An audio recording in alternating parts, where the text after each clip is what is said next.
Hello guys, welcome back to our channel Winsworld TV. So Johnriel Casimero sabik nang muling makasampa sa ibabaw ng boxing ring, pagkatapos ng kanyang naging pagkatalo nito kontra sa Japanese fighter na si Kamida.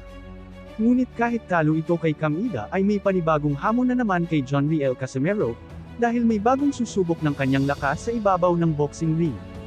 Minsan na din ito naging kalaban ni Kamida at tingnan nyo talagang maangas din ito.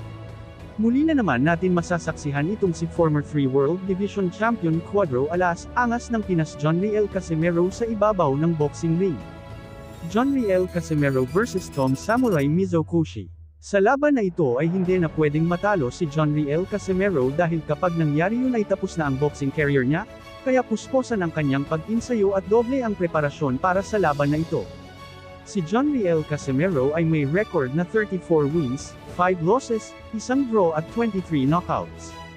Habang si Mizokoshi ay may kartadang 11 wins, 5 losses, 2 draw at may 5 knockouts. Magiging malungkot kaya ang Team Casimero kapag tinalo ito ni Mizokoshi o maging masaya sa tagumpay.